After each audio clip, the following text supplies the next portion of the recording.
Thank you, everybody, for joining us. My name is Nuna. I am the founder and executive director of Wounded Healers International.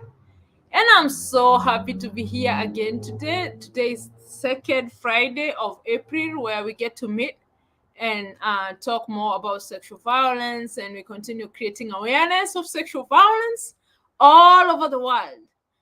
Wounded Healers exist to support survivors of sexual violence and also to continue educating the community about cases of sexual violence so that we can shift the stereotype and the old belief that we have, and we can educate ourselves how we can collectively support survivors of sexual violence and also how we can prevent it from happening.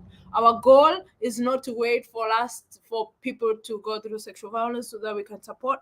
Our main goal for Wounded Healers is that we will not be needed, we will not exist because the community will not have sexual violence. So thank you so much for joining us today. I am so happy that it's Friday. It's nice and warm in Maine. We are having a good time out now. It's spring, so we are all having our energies up. So our guest today is one of my friend, and she's gonna introduce herself more. But she's one of my friend, an advocate, and a person that I know do all the work that she can to end sexual violence in her community and could continue supporting people, community survivors, and other. She's a healer. She's a good friend of mine. My friend is AJ, and I'm gonna be bringing in her now. So chill up, sit down, and continue learning with us. So, welcome, Marita. How are you doing? Thank you so much. I'm good. How are you? I'm feeling good. Today is warm. It's so warm. It feels like summer. Yeah, I love it. I've been outside today, so we cleaned the yard today and we are ready to go. So I'm ready to stay outside, and yeah, so it's been good. So I will invite you to introduce yourself to the people, to the guests, and to our community. Okay. Well, my name is Marita. I use she, her pronouns.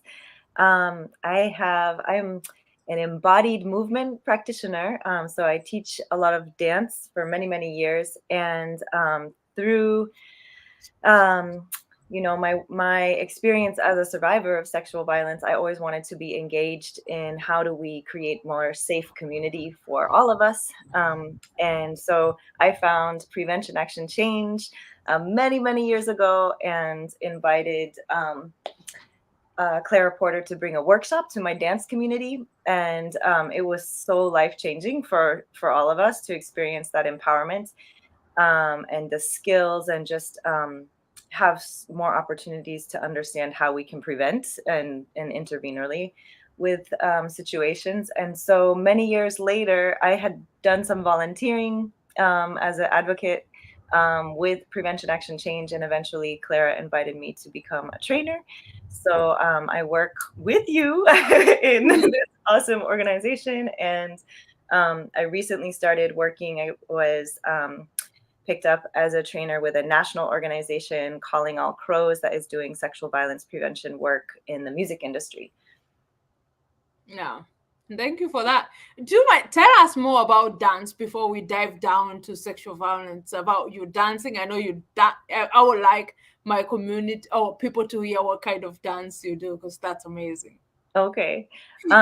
Well, I like to dance, all kinds of dance, but I have studied since 1999 traditional dance from Guinea, West Africa. So I work with a drummer from Guinea, and I teach dance classes with live drumming in the traditional rhythms. And we have a whole bunch of students here who have studied the traditional drumming. So there's like 6 or 7 drummers with Namari Keita, the teacher from Guinea. And we also started a performance ensemble. So it's traditional Guinean dance.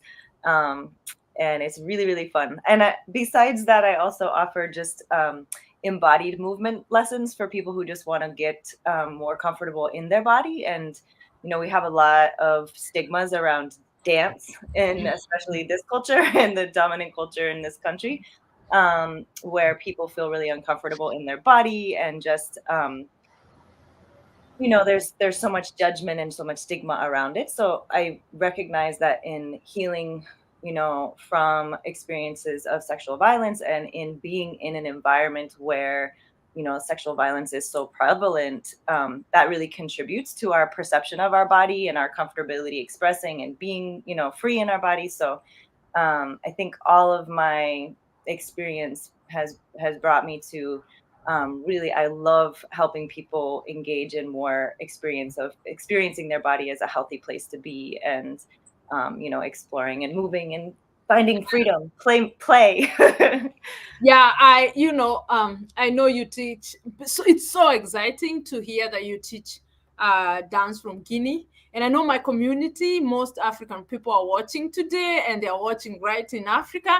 And I see one person asking whether you've been in Guinea or you're planning to go to Guinea, or what's up with you teaching African dance, and especially in Maine. Yeah. Yes, good question. So I found West African Dance of Guinea in Burlington, Vermont, which is another like small kind of very white state.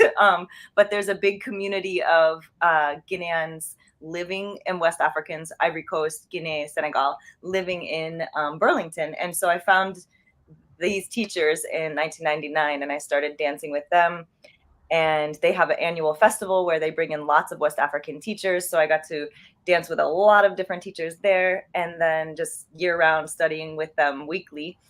And eventually I moved out west. I continued to study with West African dance teachers out there, mostly from Guinea. And then I was like, one day I will have enough money to go to Guinea. It's really expensive. And so I had moved back to Maine to be near my family. And I was connected with drummers who studied the traditional rhythms here and started teaching a little class. And then eventually the community supported me through a crowd fund to go to Guinea so that I could immerse in the culture and really, it was for a school project. I wanted to also bring to consciousness like how this healing, this dance form, this art form, music and movement is so healing for our spirits, and it's something we so need. My hashtag always is movement is medicine. Music is medicine too. But so many of us have lost that connection to dance and to the tradition of dancing, like in celebration and community, of like relationship with the harvest of food or the planting of food or the birth of a baby or a celebration of many kinds. And so these are universal human things that we all really need.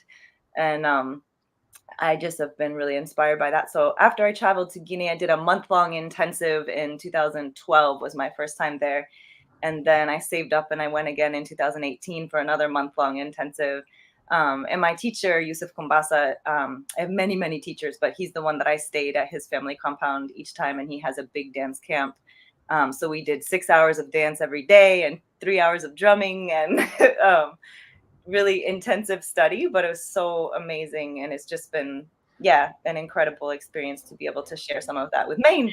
And I think especially people in Africa, so like one of the things that I know, once we get to see people who especially look like you get so interested in our dance, it make us feel good. Not that we don't feel good without you people, but that make us like, we have something to offer too. But because you can agree with me, Africa has always portrayed as in a negative way, like, a poor place, people who are hungry, people don't have, people who just need help. But it's hearing from you, we have so much to offer, and I can believe, and I know my community is cheering to hear that something came from that, and you're getting to be able to teach to, especially specifically to your community, about something that you learned from Africa. So that's very amazing. And I before we go, I know I have so many questions about you being in Africa, because it is interesting, and I don't want us to lose the rhythm of our discussion today.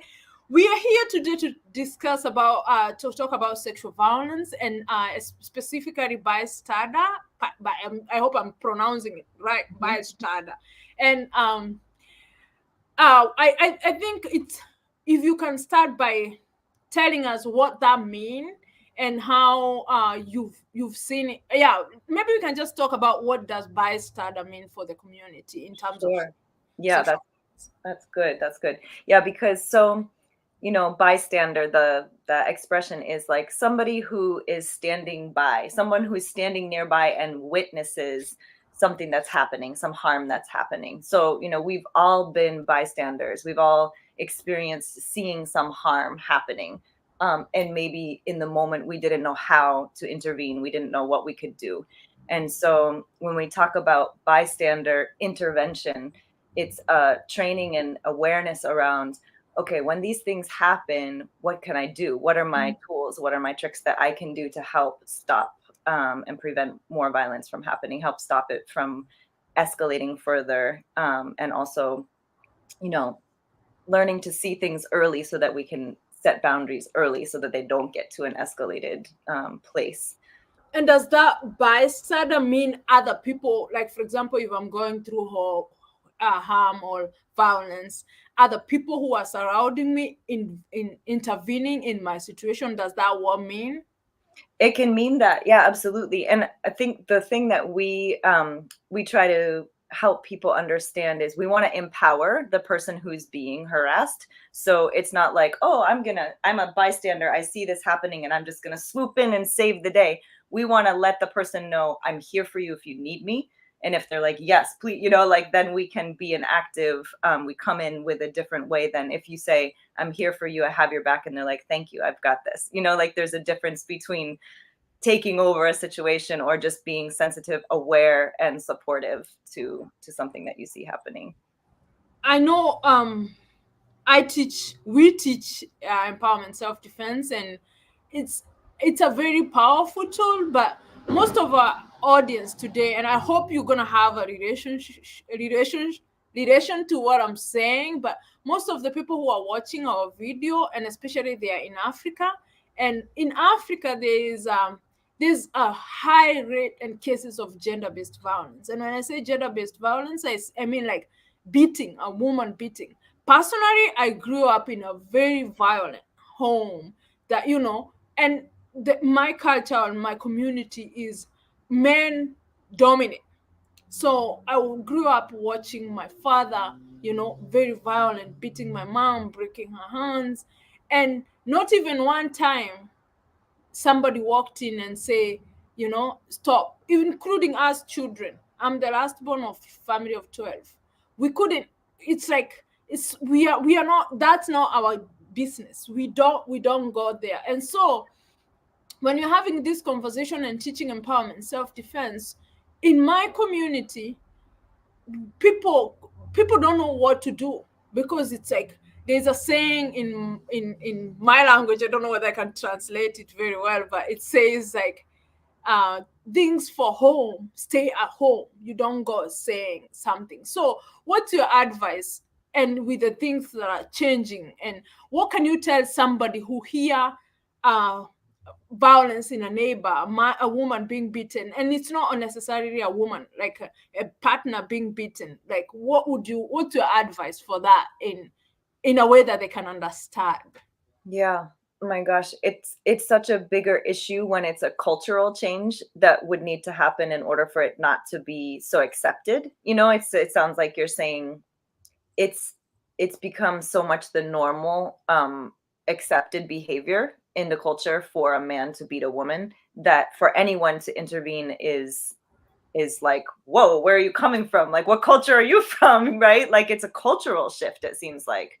um but not to place culture is not talking about it as like, American culture versus, culture from Guinea versus culture from Kenya versus culture from, Spain, whatever. It's not like culture in that way.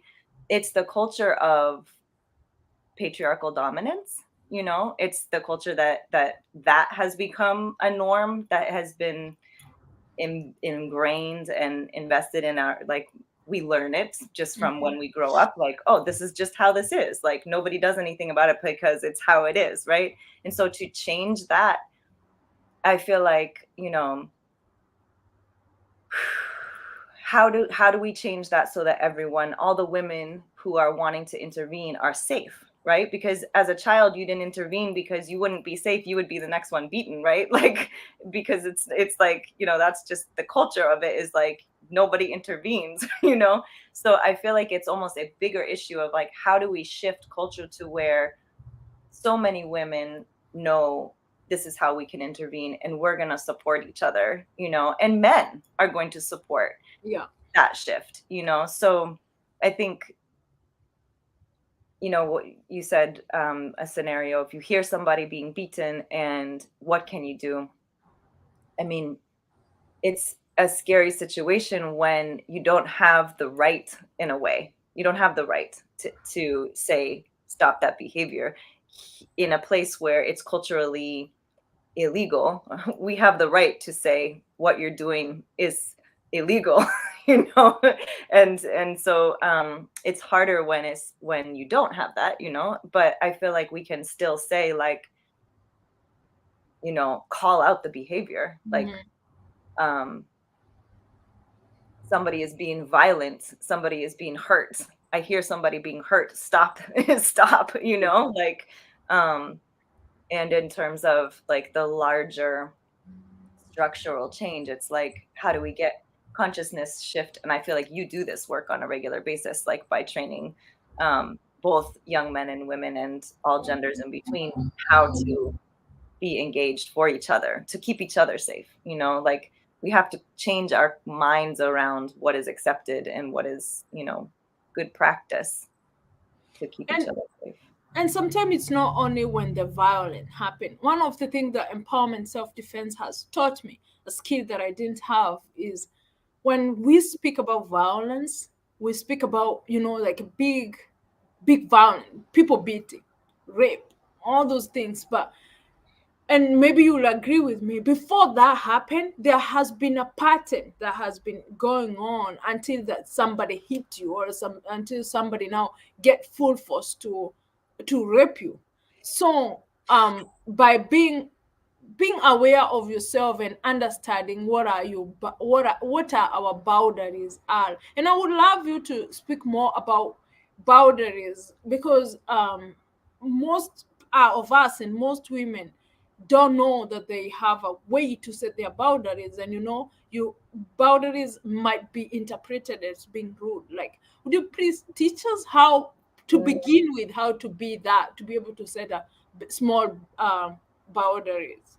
Yeah, so we could do, we could do a little role play. You could push on crossing my boundaries, and I could show an example of setting a boundary, if you want. Yes, I can. So let's say if it's a low level situation where we're not physical yet, but you are, maybe this is a situation where, well, maybe you should pick the scenario, like something that's common where it puts a person in a position where they're like, it may not be safe to go further. I could think, I could make up a scenario, but you would have a more relevant idea. Yeah, so I'm gonna give you an idea about where I come from, the community that I serve. But so I am gonna be a husband who is talking to a wife, and I want, you asking for help, and I'm being mean to you. Okay. So I'm not going to give you that money because you've been sleeping the whole day where I worked. That's what you're saying. Okay.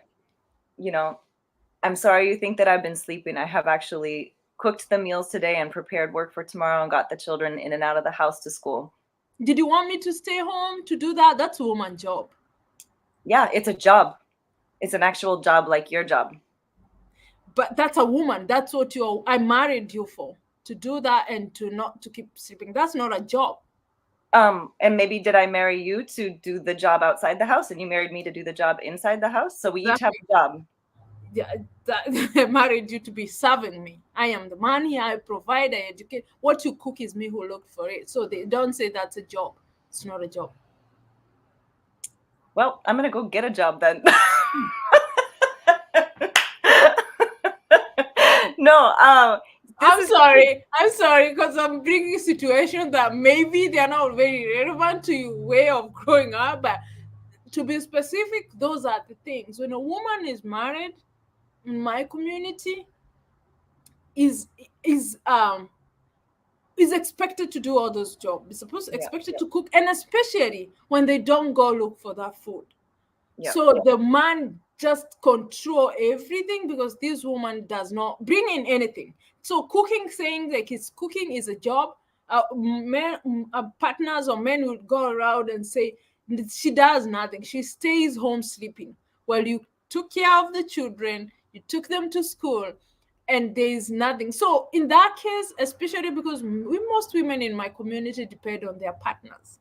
So mm-hmm. setting about it, we try to teach empowerment, self-defense, and when we try, most the reason that come back is like, this man, we depend on this man. So you telling me to set boundary, and he's gonna beat me up because, So but they are, like you said, saying the same, like mentioning, saying it like it's I'm doing the work. I think that's what I had, and I was just because I be acting out, I had to continue, but saying, reminding that partner that Mm-hmm. I have been working, I took care of the children. You went to work when I worked the children. I washed clothes for you so that you can go to work. I did Exactly. this. So mentioning the kind of the work that you did is a way of reminding and also setting about it. Maybe they're not aware of how much work that you put into being at home. And Yeah, also being able to empower women with skills that they can be, set boundaries, and they can grow their mind in a way to becoming financially uh, supportive, or having some more money for them. And now with the so much climate change, poverty, whatever is going on, the wild inflation, it has really affected us. And Marita, I must say, like right now, the cases that we have for gender-based violence, we serve in 2 counties in Kenya, and they are very, very high because there is no food. A woman depend on a man because they have children. Accessing sexual reproductive health services sometimes gets so hard because yes, they are contraceptive, they are these services, but they are far away. You need yeah, to travel to that. You don't have transportation. So along the way, that these difficulties that goes on in the community. And that's why I thought maybe talking about bystander intervention for us, it's very important right now in what's going on right now, because of the already problems that are there. So when we were growing up, we would hear our neighbor being beaten, you know and we will know, oh, we are next, as if it's something, yeah, oh, it's us next. Or we will hear the following morning, somebody will walk out in the morning, a woman so swollen, and we will not even receive, it's normal. So like not normalizing those behavior. And if a husband is beating, just go and have a conversation, ask a question, what's going on? And that, who knows, maybe will cool down the situation, other than having people, statistics, so many people dying because of intimate partners you my know goodness. Yeah. Yes. So what you just suggested is like is an awesome form of intervention in terms of if you could come by and be like, "Hello, I'm bringing some food. What's going Yeah, on in here?" Like it's distracting and exactly. it's interrupting, and I mean it's a terrifying thing to go toward violence, right? It's who wants to do that? But if we have tools for intervening, which is like I love distraction. Like I love that tool because it's not like going in and being like, stop, you have to stop right now. It's going in and being like, hi, what's going on in here? Oh, is everybody okay? So it seems like something's not okay. Yeah, Did you need a drink of water? Are you hungry? Just like using that distracting, whatever the distraction is, or it could just be like, excuse me, oh my gosh, I'm sorry, I have to interrupt, I'm looking for my child, or yeah, whatever. Like yeah. make something up, but intervene, like get in the, break up the thing that's happening, can sometimes diffuse it. And if you can follow it with like it seems like it's tense situation in here, can I get you both some water, or just just something, even if like what you really want to do is be like, get away. Oh yeah, you like, but you don't want to escalate the situation. So you're asking, can I get a glass of water? Is there, my child has gotten lost? Have you seen, all those conversations? Because there's so much violence that goes on, and so the survivors, they don't come up. Like, for example, another example is like when a woman is beaten in my community, they don't want to go outside. You know why? People are outside talking, waiting to see what kind of damage has been done, and laugh. So we don't have even that support system of, now where do I go after this? Ugh, So those people, that when somebody go through this violence, they just keep quiet in the house and wait, and beg, because when you go outside to talk about it, the blame come back to you. Victim blaming is so loud that you don't feel like you want to talk about it.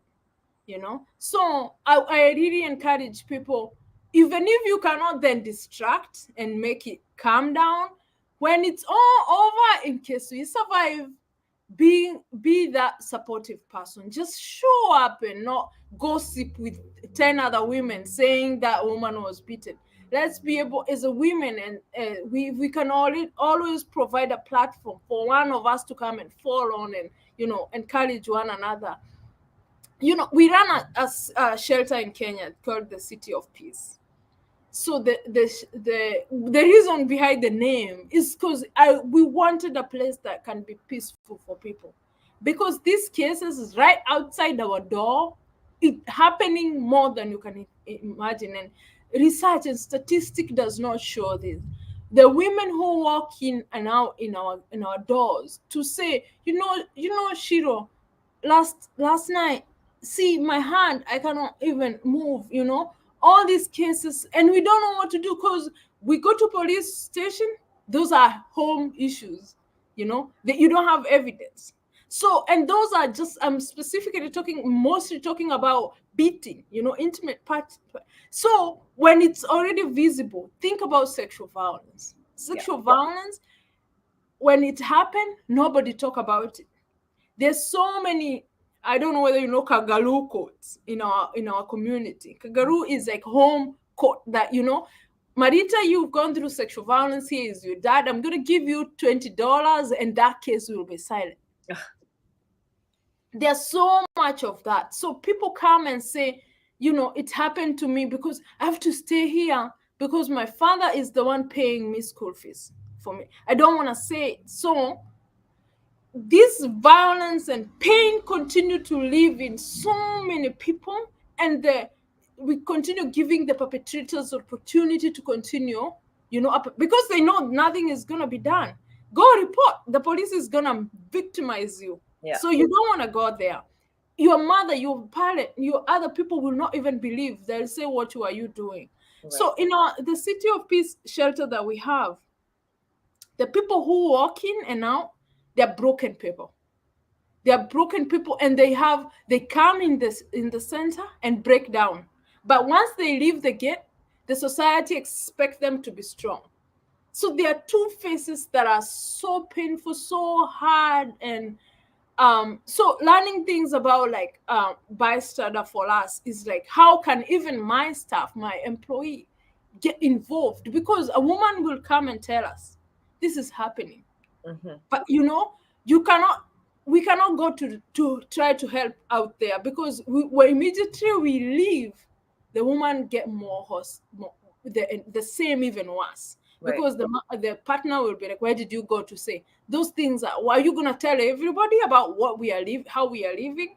Mm-hmm. So sometimes it gets so hard to help these people. So learning about the skills, like how can we intervene in a more respectful without causing more harm to the already victim of sexual and gender-based violence. Yeah. And I feel like what you are pointing out is so important in terms of creating more even a culture between the women where there's more support, where there's more, like shifting from the common response of laughing or telling it, passing the the gossip about what happened to who and all that stuff, but being like, this will only change if we empower each other and support each other. So like if we start to respond by, I'm so sorry that that happened to you, can I help you heal your wounds, you know? And how can we like be sisters here for each other, you know, so that when this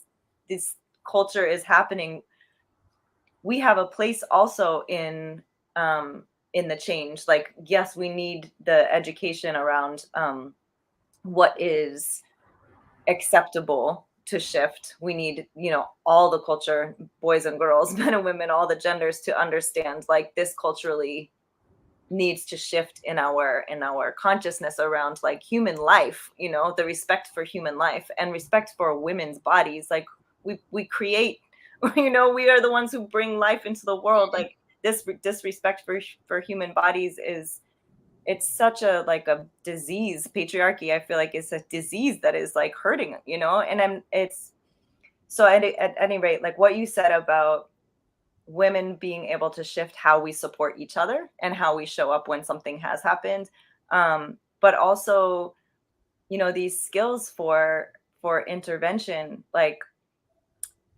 can look so different for each person. Like, you know, we talk about the 5 Ds of like bystander intervention, you know, and you know, we talked about distract, because that's a way you can just you can physically like do something or say something to distract from the scary, you know, the harassment or the violence that's happening if you're there in that moment, right? And you know, you can go directly to the person who's doing the harassing and intervene and say like, stop, you need to stop, you're causing harm, you know, this is a human life that you are harming right now, you know, this is someone you love and care about, what are you doing? Stop, you know, like you can be a direct but that's sometimes the hardest one, right? And maybe not the safest intervention, if then you will be the next target, right? And so delay is the one that you talk about, which is like coming back to the person who's been harmed and say, what do you need for support? How can I support you? And you've created this incredible place for people to heal. But there needs to be that, you know, space for softness and knowing that like, yeah, even if we have a loving community to say, I'm so sorry for what you've been through. And like you said, you're going to break down and just let so much of that pain out. It doesn't mean all of a sudden you're strong and you can go handle it now. You know, it doesn't mean like, yeah, bring it on, I'm ready for more. You know, like we want to change the culture. We want to change what's accepted. Delegate is the other D that we haven't talked about, but sometimes that can be like, if there's more than one person, and if we all know, so say you're with a friend and you're like, oh my gosh, you know, like so and so is beating his wife in there. I'm going to cause a distraction. Do you want to check in with the wife and see if like there's anything she needs in this moment? So then you're like delegating who can do what, and can you check in with the kids, and you know, so that there's like a group effort on the intervention. And that can be anything. Like we can be creative in the moment, you know, but if more and more of us are talking about what can intervention look like and how can we do that to support each other, that creates a culture shift too. You know, that creates a shift within the women's community or the community that's often on the receiving end of the violence. Like, how can we all respond together in a way that we know, you know, we're collectively supporting each other? I really love the 5 Ds because they got me thinking. Yeah, you can definitely go distract. It's a way of intervening. Mm-hmm. You can just go delegate. You know, get up some people, say you're gonna be doing this, and I will go do this. Can you help out this one? I think those are very important, small, basic things that we can do to intervene, and also continue educating the community about what violence is, gender-based violence, because it's so rooted in the culture. People just think it's a normal of life. It's Right. life. So it's educating ourselves, educating one another. When we started the movement of like feminism, it's not usually very received very well in Africa. When you ask people, like I get see so many memes that, insult feminists, saying she's so beautiful, but she's a feminist. It would go round and round and or say the only ugly women are feminists. Right. So those things are very, very, they're very, very bad and painful, because people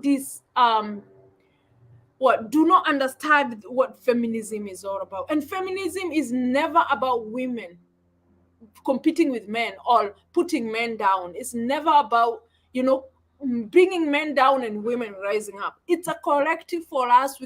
Women can understand their roles, and they get empowered and catch up with men, because statistically men are ahead, and we can all move forward together, and we have these very growth in our community, both economically, psychologically, however. So feminism, I always want to mention, like, I would encourage people, men and women, or everybody who is listening to us, and go try to understand what feminism is, because feminism is not war. It's nothing about hating one gender and loving one gender. No, it's all about working together so that we can have a future that's so conducive for all of us, peaceful future for all of us. I know I'm so curious now, and I will know that we'll be so interested to talk about. In Kenya and in most of our community, like I said, we don't report sexual violence. The statistically have shown 1 in 3 women. So, when we talk about statistic, it's about, like, it feel like other people. It's never about us. It's statistic.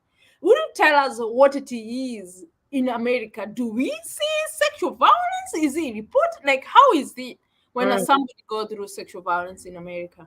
Yeah, I mean, in America, reported sexual violence is 1 in 4 women. So, and 1 in 2 trans people or non-binary people. So it is incredibly common here, even though we have, some different rights, and we've like worked through, like, women can, get a job outside of the house, and many African countries, I know women can get a job outside of the house. So I'm not trying to generalize the whole continent, but the examples of, that you shared of, like, if a woman's expected to be at home and that's her job, right? Like, if there's a space in which, like, okay, now a woman is in the United States, a woman is allowed to get her own job, to have her own house, to have her own company, blah, blah, blah. And still 1 in 4 women is experiencing sexual violence. 1 in 2 trans people or non-binary people are experiencing sexual violence. So I think the overarching issue, so much so, is that we have an imbalance in humanity on the value of women. And feminism is just about valuing women. It's not about making them higher or better, like you're saying. It's not about like, we want women in charge instead. It's like balance. We need balance. Like, women are not being treated with equal value, and so creating a mental and a cultural shift around how we value all of life, and that we value women's lives, and that they deserve to be not beaten. Like, everybody deserves to not be beaten. Everybody deserves to, like, have their own autonomy of their own body, safety and respected, and so, yeah, creating that space for all of us. But yeah, so even, in a country where we have access to education, we have access to information, we have all these things, but there's still sexual violence. So we're still having to work really hard to shift that consciousness around the value of a woman, and a woman's body, and that being ours. It's a mine.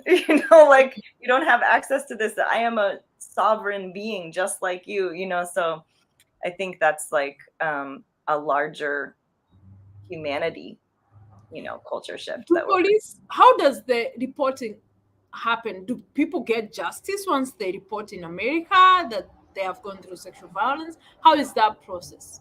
Sometimes, and sometimes not. So it depends on the state that you live in and the laws in the different states, um and like, what your local government even is like. But you can, so, like, if a woman wants to prove that she has been raped, she has to, after the rape, like, immediately be willing to go and have an examination, to, like, so they can prove they could take like,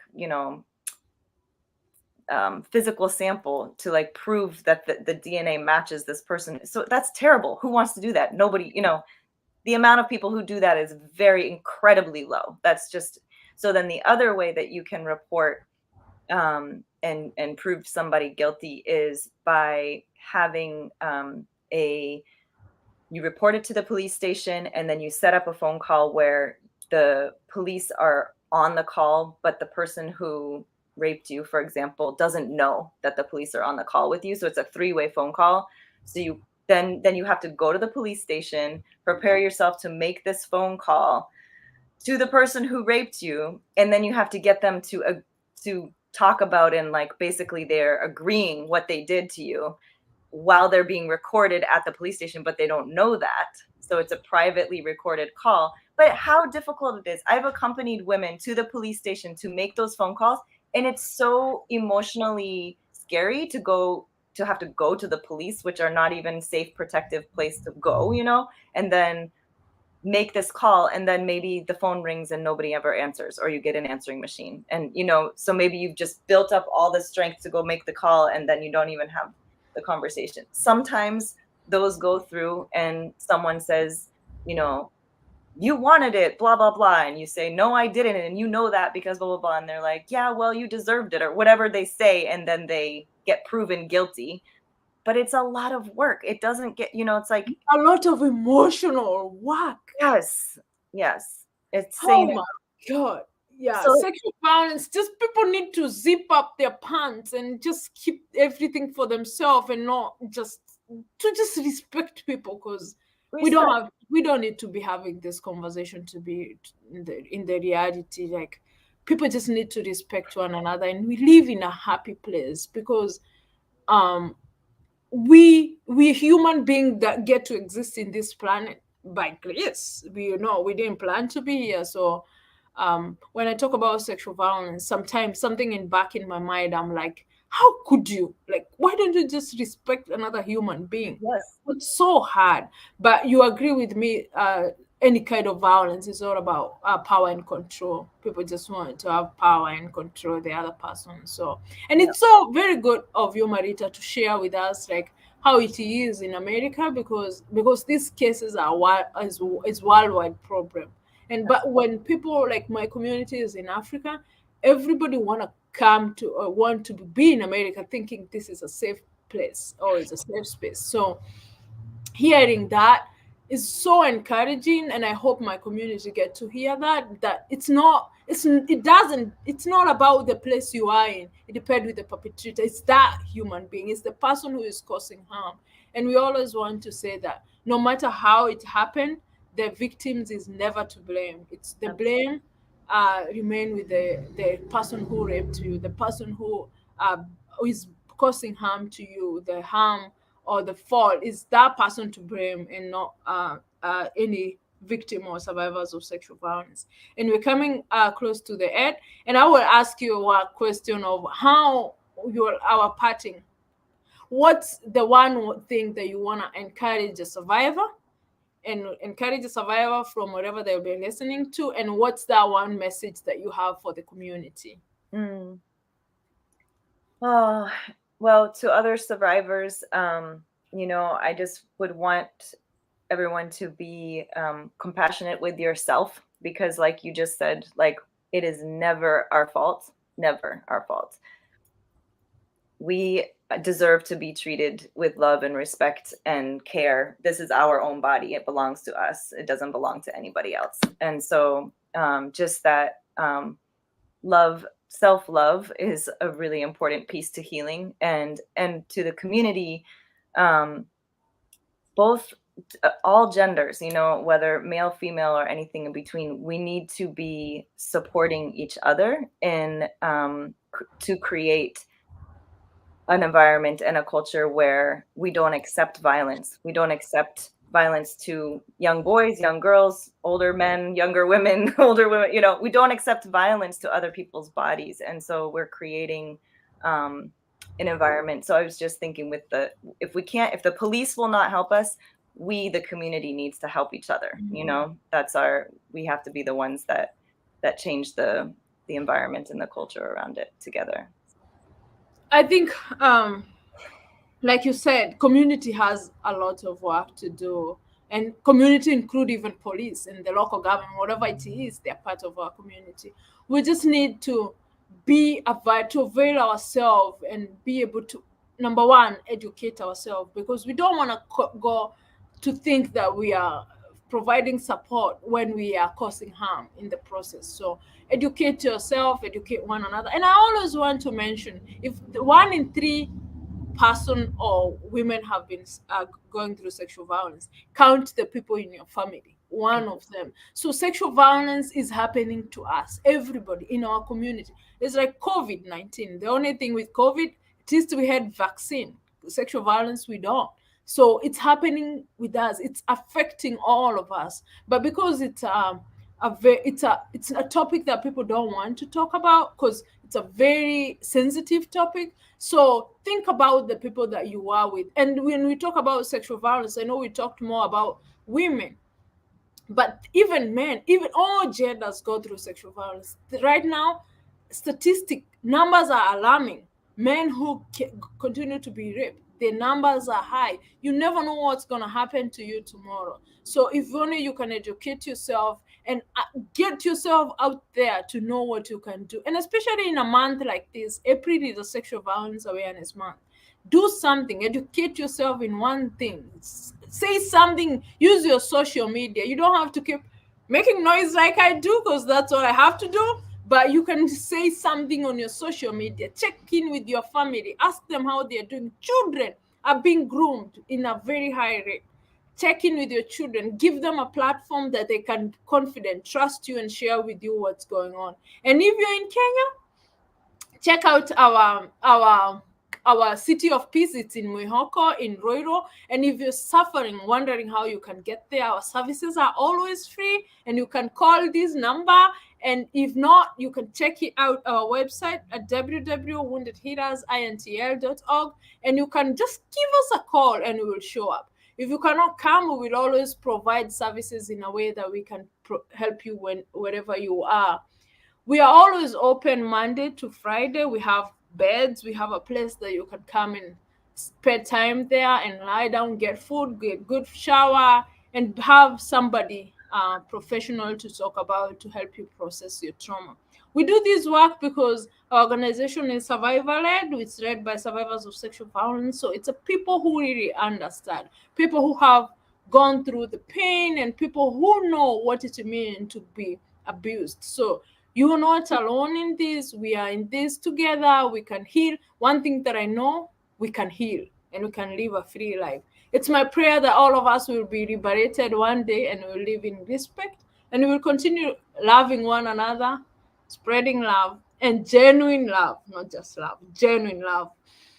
So thank you so much, Marita, for coming today. It's always my pleasure to see you. And I'm going to bring Marita to Kenya. If you're watching, she's going to come with me to Kenya, and she can teach us those 3Ds. She can teach us the empowerment, self-defense. She can teach us how it is for her, and get to spend time with her, dance with her, and we can also teach her our Kenyan dance, you know.